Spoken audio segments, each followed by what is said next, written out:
Welcome back to RecTalk, everyone. It's Nitin from RecTools, who we are the UK's largest whole of market supplier directory in the recruitment industry.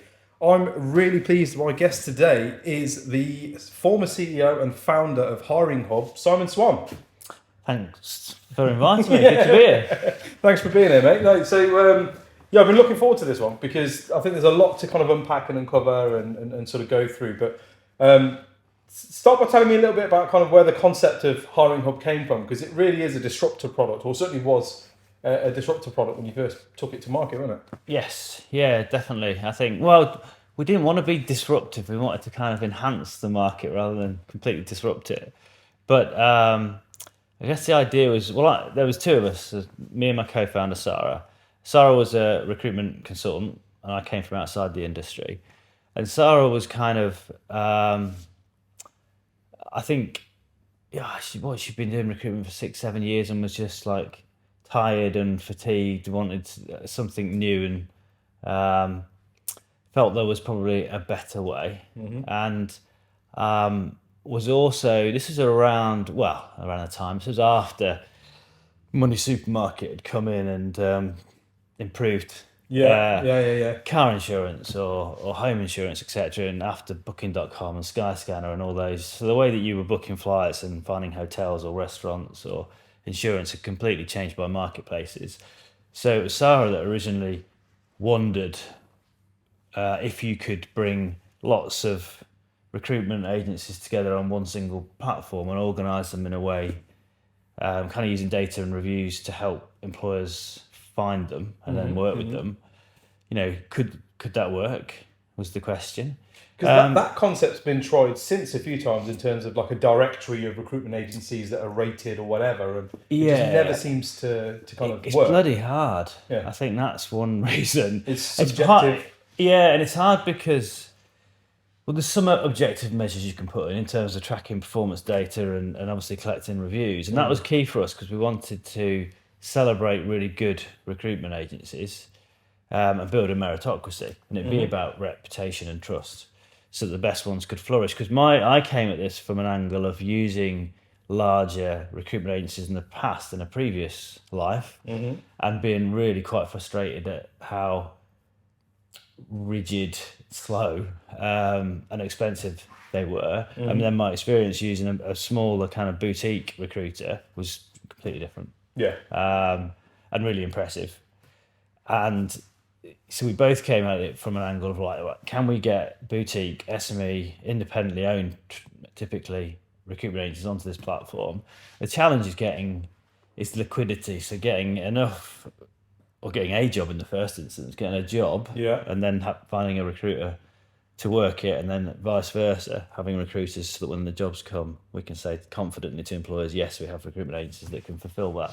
So the first couple of years of Hiring Hub, it was tiny. It was really just the two of us, desperately trying to win employers by telling them we've got all these great recruiters over here that can. Yeah, it's such a bizarre concept at that point, I suppose, because you're kind of like, if I'm BDing and I'm picking up work, why don't I just fill this myself? Like, do you know what I mean? Like, but for me that wasn't. Yeah, but you're not a recruiter. Because I'm not a recruiter. And I bet there was probably an element of that in your co-founder's mind of like, okay, fuck, I've cracked the BD thing now. So because that seems to be the biggest frustration for a lot of smaller recruitment consultants and sort of junior recruitment consultants and smaller boutiques is the volume of BD they used to have to do to pick up the work. That's it, and I think, and that was one of from the flip side, we wanted to make it really easy for employers to find and work with great recruiters, and we wanted to make it far easier for recruiters to meet motivated employers with qualified roles, and outsource that BD to us, and while being a cheaper alternative to hiring a BD person or a 360 consultant. We never anticipated it would fully replace, and we don't want it to replace recruiters' direct work. We want it to be a complementary channel whereby it's an additional bit of revenue every year. But those early days were really hard, just to persuading employers to post jobs and then reacting to what jobs came on and finding recruiters that could actually work and fill them, and promising both parties or trying to keep them happy to grow the thing. So it did take a couple of years. We bootstrapped it for nearly 3 years with no. I think looking back, if I did it again, I'd go out and I'd try and raise a huge round of investment from day one, to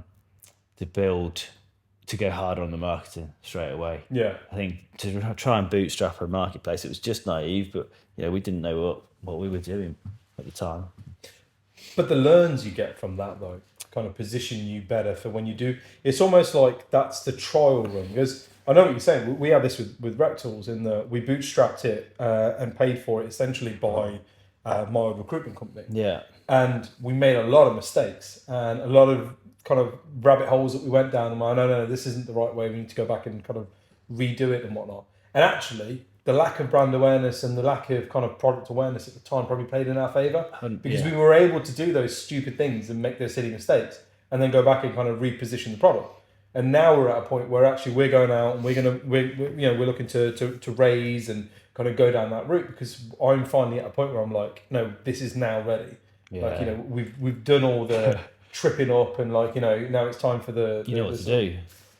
Yeah, that's the key thing. I thought, so I'm going to retract that previous statement, because you're absolutely right. So if I was to do it again now with the experience that I've had, I'd raise a load of money, because I'd kind of know how to best deploy that capital, who to hire. And it'd be a lot easier for you to raise now, though, because you've got a track record of showing that you've taken an MVP to proof of concept to then grown it, got investment, and continue to sort of grow and scale it. So an investor's going to feel a lot more comfortable than where investing in Simon behind the ear, kind of like, hey, I've got a greenfield project that like hasn't been trialed before, and I really think it's going to work, and you're like, come on, pal. Confident it will go. That's the thing. I think if you'd have given us, I don't know, this time next year, 4 or 5 million quid at the very beginning when we had the idea to build that first platform, generate those first few users, we'd have probably misspent a lot of that money, not have got good value for it, and been not any further on. Whereas actually, you're completely right, the learnings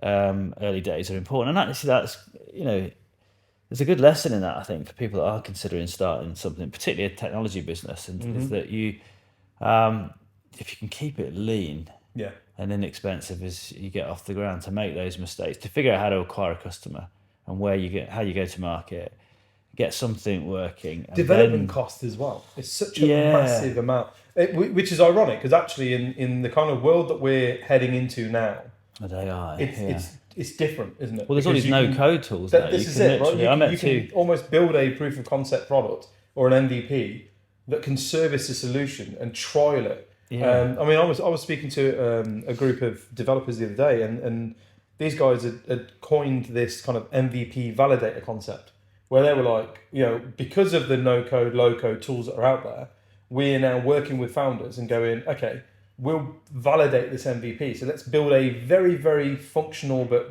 small version of what you want to build. Yeah. And let's take it to market. Let's see if there's an interest for it, which will then drive that interest and give you real-time data. You can then sit in front of an investor and say, no, this isn't an emotional feeling I have that this is a gap in the market. This is a gap in the market. Now give me the money to go and actually develop the product. That's incredible. And we just didn't have that option at the time. Didn't exist. I suppose, if you look at Hiring Hub, what it is an online version of an old school brokerage, like an insurance broker, where you take an order there and you fulfill it by a supply chain. So perhaps we could have tested some kind of MVP without a tech platform. But really, I remember back in the day, Sarah's dad lent her some money. I had an Audi A3 or something at the time that I sold and chucked some more savings in just to build. And that original platform, and it was a proper MVP. It was. We did a fixed price deal with a development house in Manchester that agreed to build something for us. And it was about 16, 17 grand.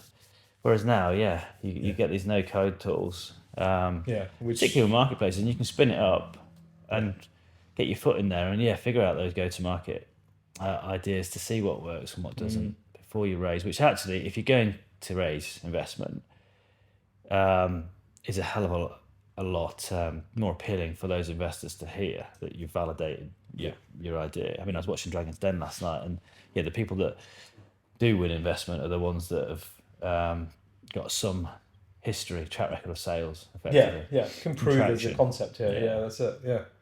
So you guys have got your finger on the pulse then in terms of the market.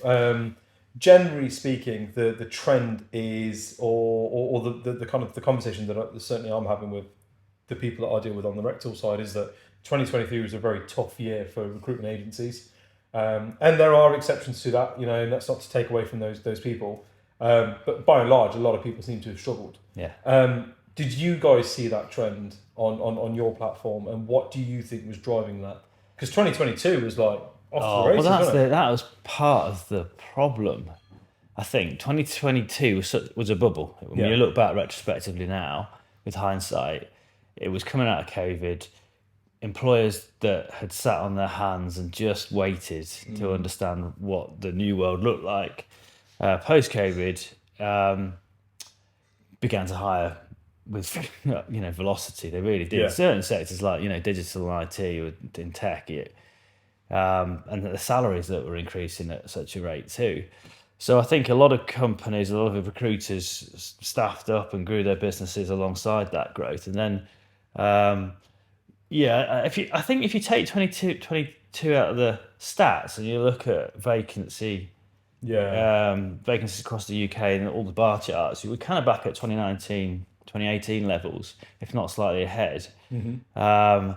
But I think the makeup of those roles has changed as well. There's far fewer tech roles. You've got sectors like hospitality, care, etc., where there's loads of vacancies. But that's not great if you're an engineering recruiter or a finance or a tech recruiter. So those sectors have suffered particularly hard. And actually, if you look at Michael Page and Hayes, who published their results because they're PLCs now, they're broadly 20-25% down on fee earnings last year, and have cut costs to kind of mitigate that. And I think that's pretty much where the market is. I mean, we certainly just mirrored the kind of macro jobs market on Hiring Hub and saw fewer IT and tech, which hurt the IT and tech recruiters on the platform. We were doing all we could to try and wrestle IT roles from employers. But of course, when there's fewer roles and more candidate availability, they can fill some of those roles direct.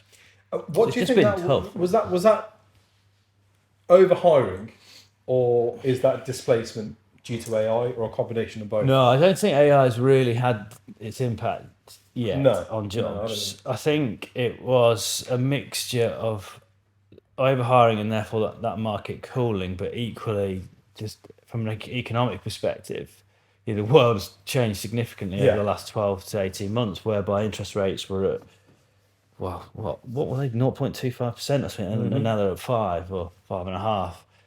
And so the cost of capital has got so much more expensive, and a lot of companies, and it was just bred by uncertainty. Employers don't quite know where the world is going to be. But then why get rid of just the tech departments, by and large? I don't know there has been layoffs. Yeah. I think that a lot of the layoffs have come in companies whereby they're public, they're big, and they have to please shareholders and deliver dividends, and therefore they have to keep their costs aligned with profits, etc. So there has been layoffs, but actually a lot of the SME market, I think, has just stopped, frozen hiring and kept things where they are. Yeah. Just to pause and reset and go, okay, take stock. Take stock. And where before in 2022 they were probably really bullish about the next 12 months, then now there's just that uncertainty. I think, and we're going into a general election year and all these things. It's a perfect storm, isn't it? Really, with there's this kind of minor issues that then, when collectively looked at, is like, hang on, this could be a big problem, and we don't want to play the wrong hand here, And I think there's, I've noticed it with the vendors that I'm speaking to on RecTools. The focus seems to have shifted, especially within that kind of VC and private equity space, from product focus to now revenue. Yeah. And it's kind of like, no, stop developing the product now and fine tuning it and putting out release after release. Sell the bastard thing. Do you know what I mean? Get this in front of users. Yeah. Push that element of it. We don't care about kind of product tweaking and stuff anymore, which then that kind of trickles down, because then you're kind of like, oh, well, I no longer now need my team of 15 developers, because actually it's a case of keeping the product working BAU, whilst the sales guys then push it out and get it out, and the marketing team push it out and get it out. And I think you're right. There's the element of whilst the AI advancements haven't happened yet, in terms of to get rid of people, I certainly think there's an element of, and I've witnessed this on the recruitment side of departments looking at it and kind of being like, I've got 4 people that do this job, but now I've got access to automation and AI tools that actually mean that I can do the same job and same output with 2 people. Yeah. And that's a difficult conversation to have when you are, a PLC, you've got shareholders to appease and the money's not quite coming in.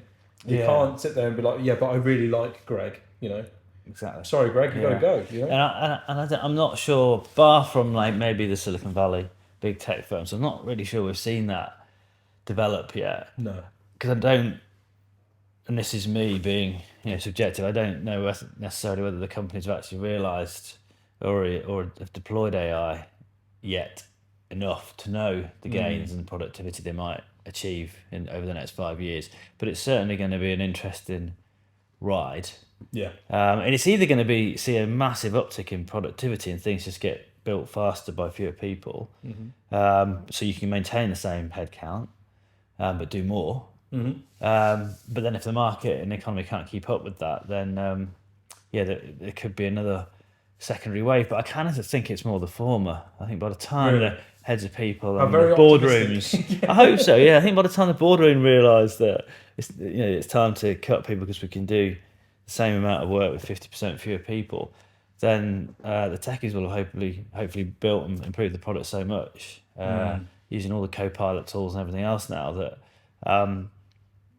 the business will be growing, it'll be fueling sales growth. Yeah, which in turn will then cover justify which in turn helps the bigger economic challenges. I think what's been very evident, certainly kind of post-pandemic, is just how fragile our economy is, right? But in terms of how much it relies on consumeristic spend.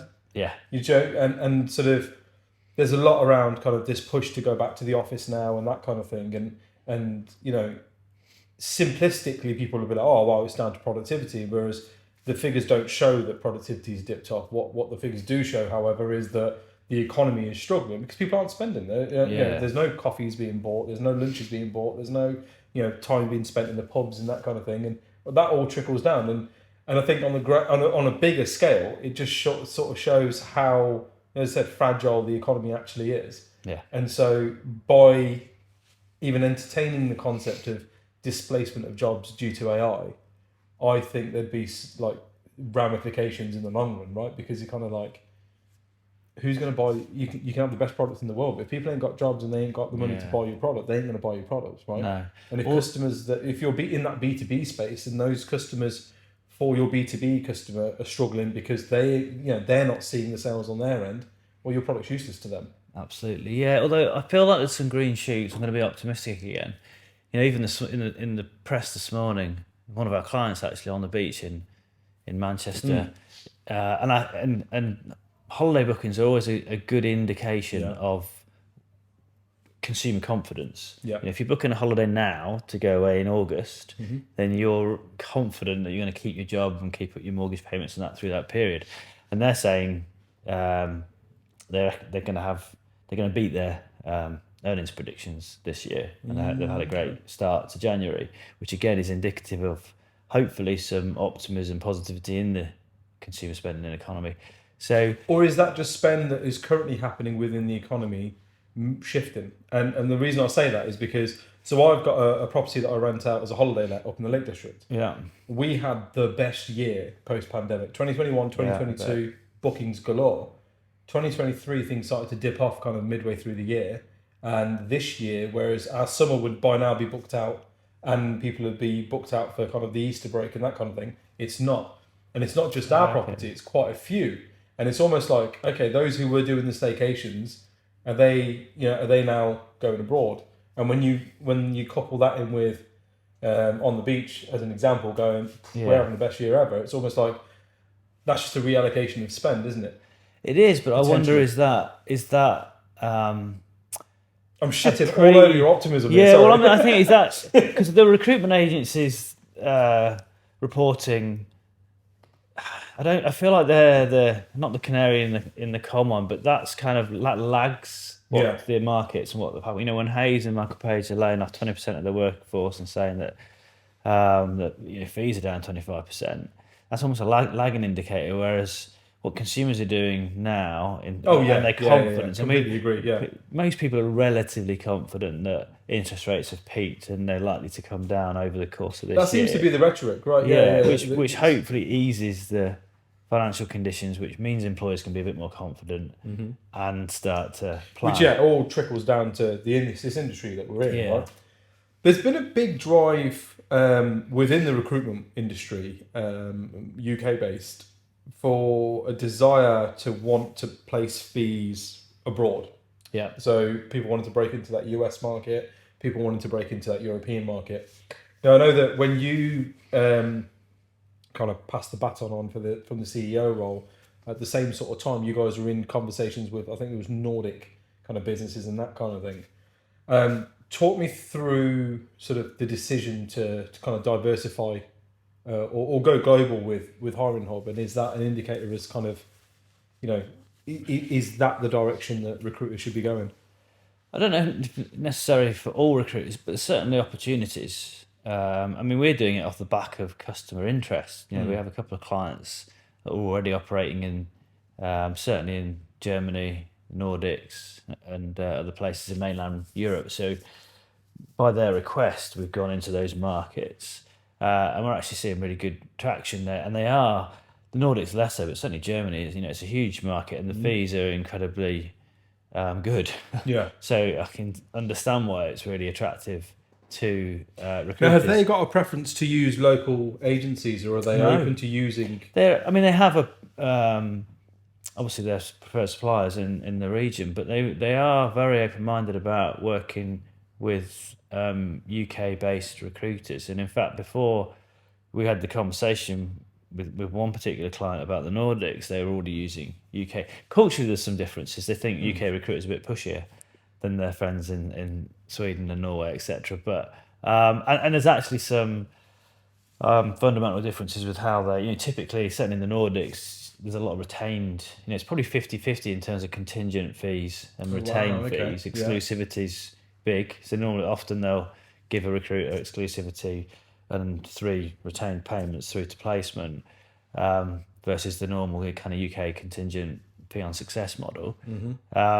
And then Germany's probably mainly for us, I think, a success-based model, but a bit more retained, certainly more than we see here in the UK. And that actually meant some changes to the platform for us in terms of how employers post jobs. But no, I think there's certainly opportunities, and for us, it was off the back of a key client, and with the technology. So it was almost organic then. It wasn't part of the road. This isn't an intentional kind of expansion plan. It's almost like it's reacting to the request of the consumer, sort of thing. Yeah, absolutely. And then doing that, looking at it far deeper and figuring out, well, actually, how might we expand a bit more assertively to acquire more clients in those regions, particularly as we're building the supply chain off the back of a few clients that are using it. Yeah. So we've got to have that conversation, isn't it? Yeah. And it's the same. I think the UK recruitment market is looked at quite favourably internationally. Okay. In North America is a different beast, a different thing, but certainly around Europe and elsewhere, people. UK recruiters have a reputation for getting the job done. I think we've got roles on the platform right now in places like in Kurdistan. Their tourist board. We just filled a head of marketing position in Kurdistan. So I wouldn't say Hiring Hub is an international platform, but certainly opportunities for recruiters on there to work international roles, particularly where international businesses are looking for UK people to emigrate outside. We've got dentists. I think we've got dentist roles in Australia, and obviously the Kurdistan roles. They came out very quickly, didn't they, when the whole kind of doctor strikes was going out? They're sort of I think, was it their foreign secretary or something, tweeted immediately, was sort of like, come here, you're welcome, come here, we'll pay you this. And that's it. They've got a very clear kind of points-based immigration system, and they're desperate for skilled people over there.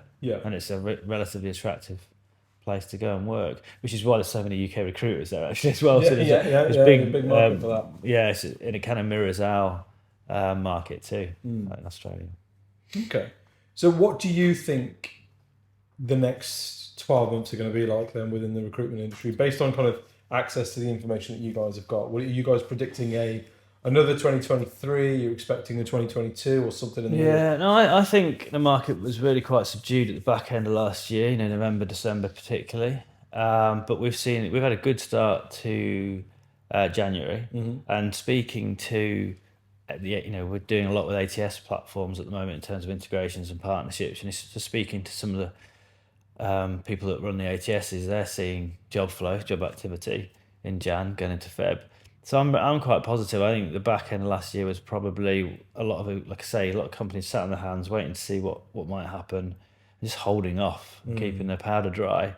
But starting this new year, it looks good, and going into the new tax year come April, I don't anticipate that changing. I don't think it's going to be like an amazing year. No, he's not full of personal bests. Not a PB, and companies, therefore recruiters, are going to have to be sensible about how maybe they grow out of the dip last year, which might be a natural reaction anyway, to be quite tentative. But yeah, I'm relatively optimistic that we'll have a better year than last year, and better than flat as well. It feels like, again, some of the economic drivers in terms of interest rates coming down, capital getting a bit cheaper in the election. No politician wants to go into an election year with an economy that's... No.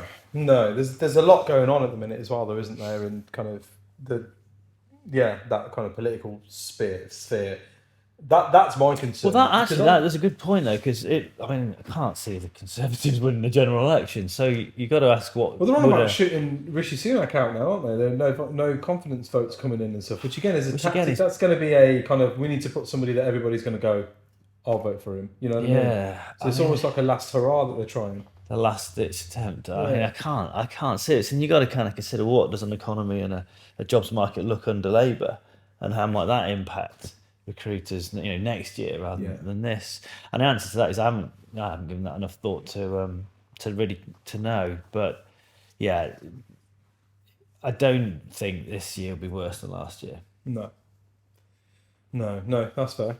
So what have you guys got going on at the minute then, moving kind of into this year, next year, kind of, because you're now in a strategy role, right?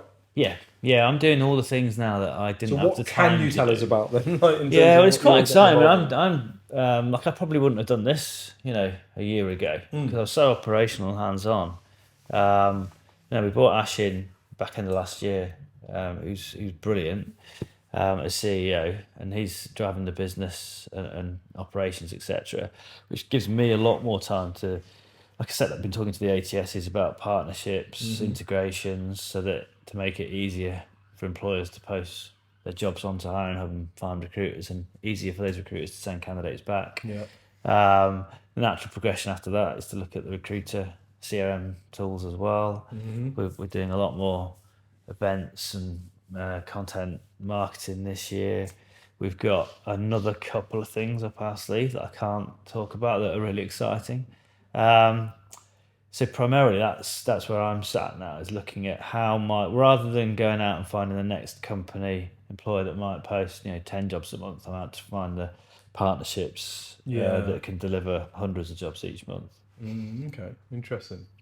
There you go. All right, well, I think an honest kind of overview of the market has been fairly delivered in that you don't see it being maybe as bad as last year, but certainly on a level. What advice would you give to kind of boutique recruiters that did have a tough time last year? I think, just it's hard, isn't it? Because when you are, the benefits of being boutique, typically you're a bit smaller and therefore you can be agile and move with the market and react very quickly, whereas those bigger firms just are like tankers, they can't move as fast.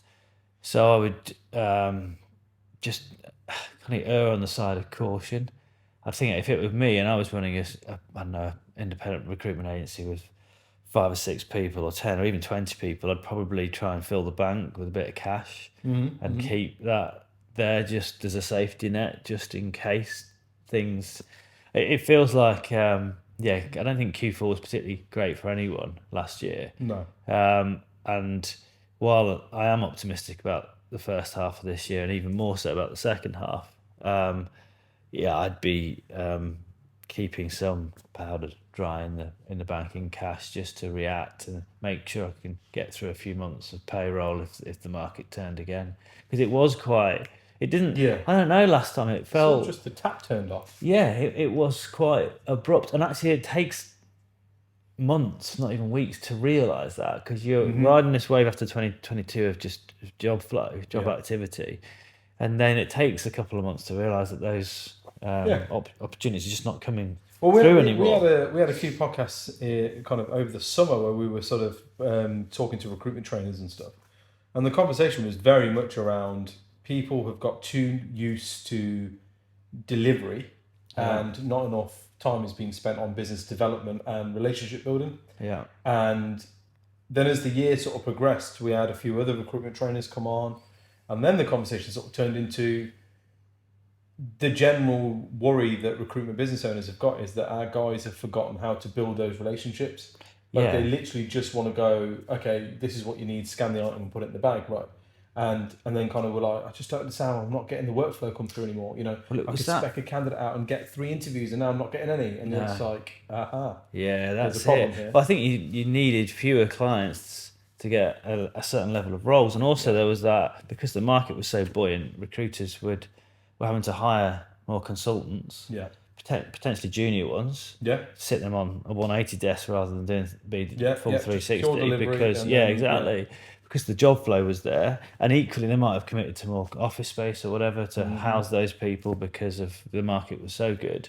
And then that's the thing about it not being an abrupt cliff edge. It was just this long pain, because even in the summer we were sat there thinking, well, whenever he gets back from holiday in September, we'll have a good end to the year, and it just didn't come. There is a thing within the recruitment industry of we lie to ourselves a lot. Yeah, like we'll look at every other excuse under the sun, right? You're naturally optimistic, I think. It's a very entrepreneurial industry. Yeah, true. And entrepreneurs tend to be quite optimistic and positive people, rather than pessimistic. So they also hope it will happen. Yeah. And it didn't. And it was really funny because you're absolutely right. It's summer. Yeah. Oh, it's this is going on. Oh, Liz Truss has fucked the economy. It'll be fine when, and then it was just thing after thing after thing. And then eventually it was like, okay, we're struggling. Yeah. And now we need to change what we're doing, What trends have you guys seen then on your platform? Where are the majority of the vacancies in terms of what industry and sector? Because if I'm an agile 1-person, 2-person business, it's very easy for me to pivot sectors right now. And if I'm in an industry where I think they're struggling, tech as an example, where should I be looking for some wins? I don't know if I'd rush, because I think it might level out this year, because some of the sectors where there's a high volume of jobs have not necessarily, those sectors are broken. If I look at social care and healthcare in this country, there's a lot of jobs because there's not part in that. Because there's not enough people. Yeah. And when you speak to recruitment agents in that sector, they'd love to. It's not that it's not great recruiters there, and there's obviously the opportunity and the deal flows there. They can't find people.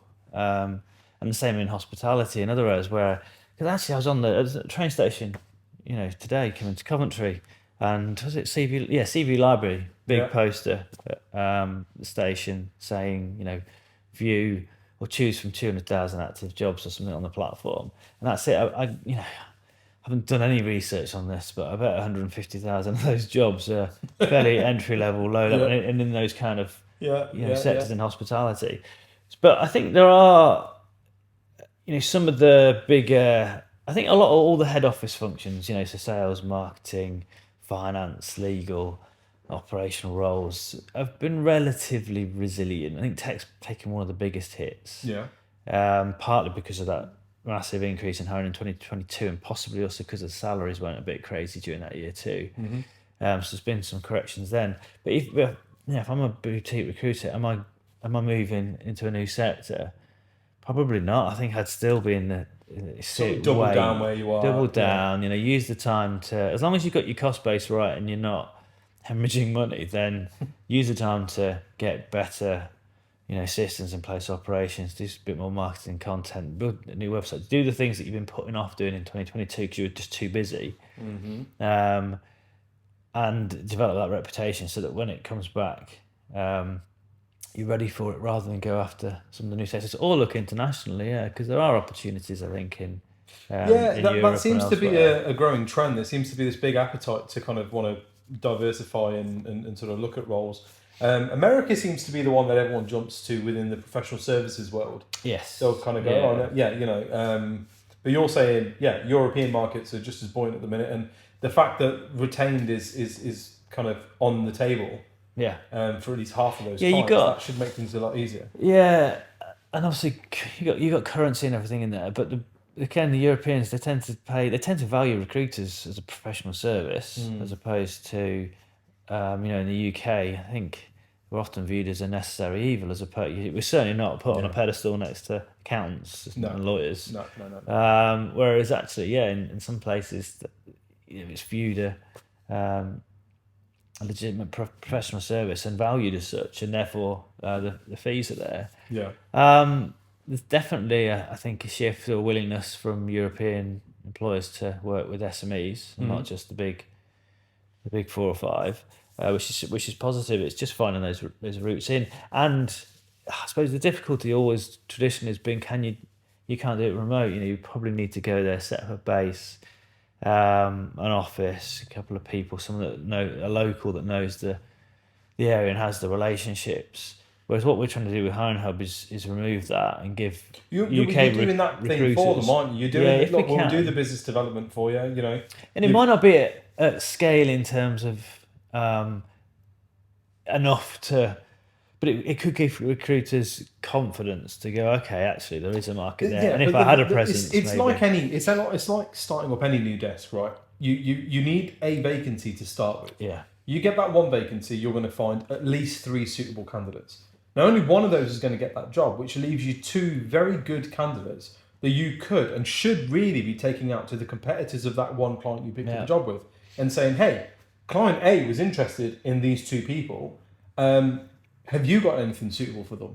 And then kind of mapping out your market accordingly, right? And again, these 3 people have also worked in companies in this, likely to be in the same location or vicinity as that business, likely to be in the same industry or sector as the business that you're recruiting for. So there's a BD list right there. So we say this to guys all the time, like it's so incredibly easy to start building out your market base by just using a client and 3 CVs. Yeah. You can map out an entire market in the space of an afternoon, really. That's it. And it's kind of going back to basics, but then that comes back to that point of a lot of recruiters almost forgot how to do the basics because we became so entrenched in just delivery of candidates. Oh, you want a project manager, here's a project manager. You want a health and safety manager, here's a health and safety manager. That they kind of forgot to do the basics. There were no reference calls being made. There were no business development calls being made. There were no kind of mapping out your market. It was just scan the item and put it in the bag. Yeah. And I think it's that kind of, I think this year is going to be the year that the good recruiters remember how to be good again.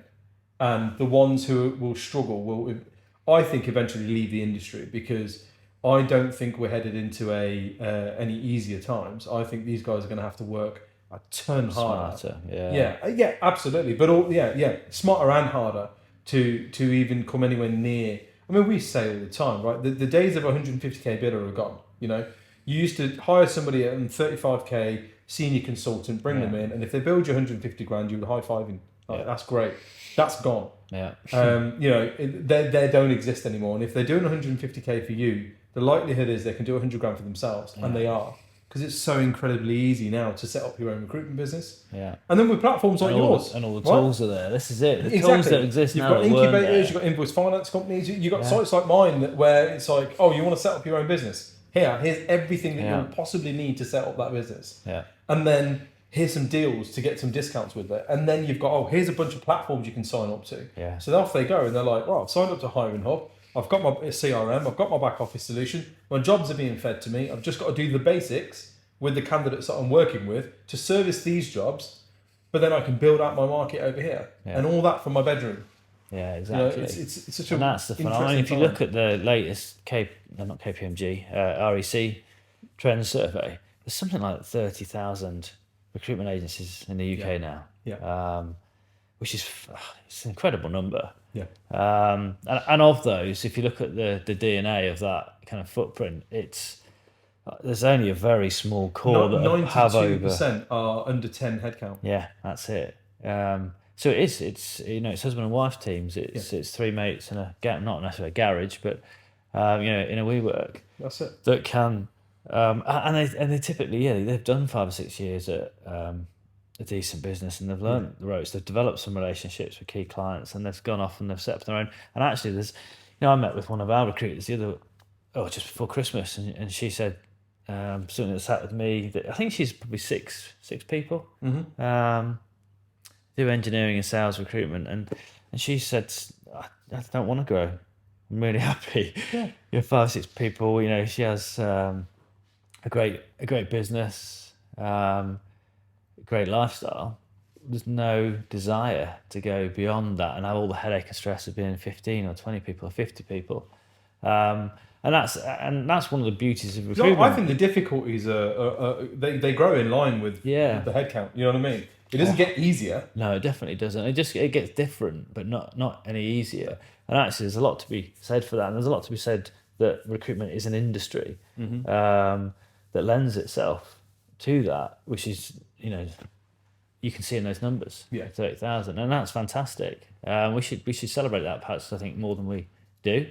We see that as a weirdly negative figure. I always think, it's saturated. It's like no, because what I find beautiful about our industry in the UK is that you've got people that will go off and set up a recruitment agency that specialise in robotic arms. Yeah, that's it. That's all I do. And that is my niche. And they'll double, triple down on that.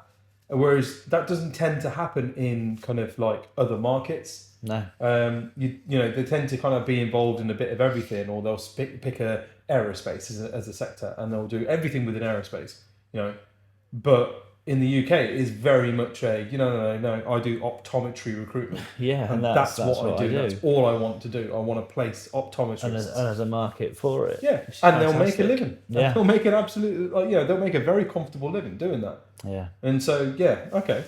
So have you guys then seen an uptick in people taking on the platform who are like kind of solo recruiters or like kind of newly set up businesses? Or do you tend to find that they come to you once they're a bit more established? And I'm not sure. Is it the fact that they're running out of clients or they're struggling with business development, and that's why they're kind of like, right, now it's time to try something different? I think certainly, perhaps it's changed even in the last 12 months. We don't tend to get the very small, micro, early stage startup because there's a cost associated to hiring hub, and that cost is a hurdle for some new startups. So we tend to get the recruiters that are small but established, and they're either... So do you ever look into why, though?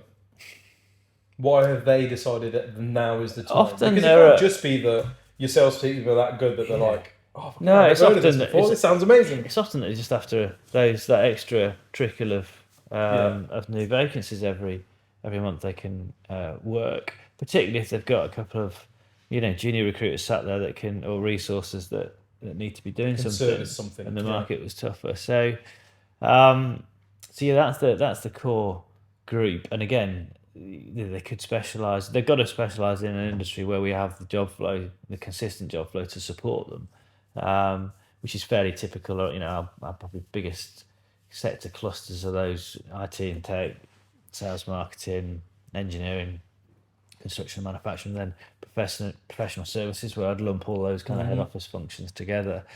Although outside of that, we've got pockets, we've got big utilities businesses using it, and for energy and other things like that. So we just have to match supply and demand. You kind of look at we've seen an increase in workflow in this sector, and not many agencies there. Let's BD some agencies and get them on board so that we can service these. Yeah, because you're almost walking a tightrope, aren't you? Because you don't want an influx of vacancies that you can't service because that pisses the client off. Yeah. And equally, you don't want an influx of agencies and not enough vacancies because that then pisses the agencies off, especially if they're paying to be on the platform. Yeah. To take vacancies from. So yeah, and it's difficult. We have to grow the number of roles on the platform before we can increase the number of members we have. So we're really cautious. If you go into our office, there's big screens on the wall with those liquidity metrics. It broken down by sector so that we know how many opportunities we're bringing our recruiters every day, week, month, and we can balance that.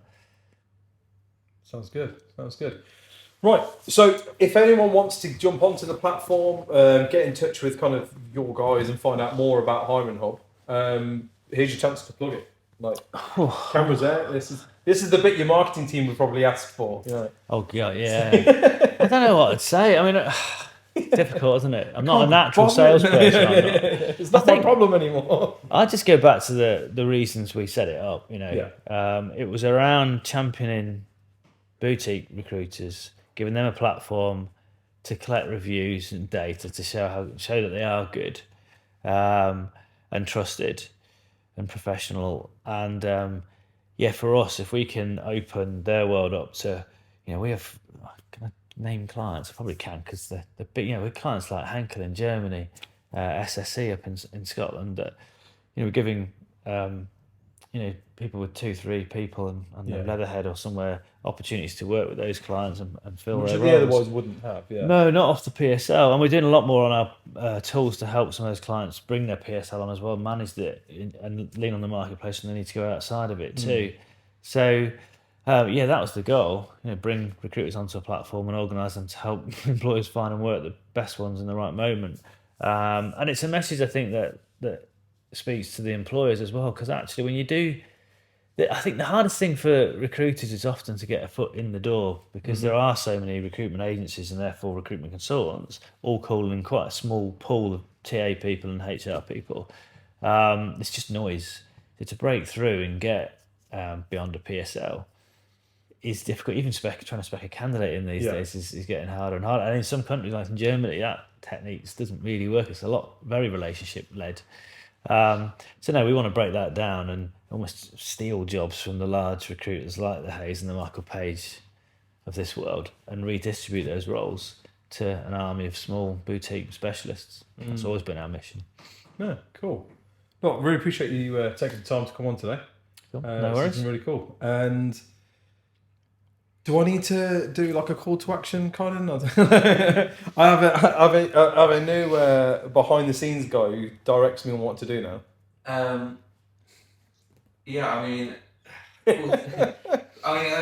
think it was pretty good what you said in terms of like the sort of mission statement you want to go. But if you just want to do like a quick summary up to camera, just say visit here and we can put the annotation as well. There you go. Yeah. It's hiringhub.co.uk, isn't it? No, hiringhub.com. Doesn't matter if you've got the hyphen, it works both ways. Okay, there you go. Hiringhub.com. Right, so if you want to hear more about Hiring Hub, you want to look at signing up or get a benefit from a rec perk, I'm sure we can agree one off camera, head to hiringhub.com and we'll see you guys next time. Thanks for listening. Thank you. Cheers for that was good. That's good. Yeah, no, easy. So I can't do scripted shit. No, I can't.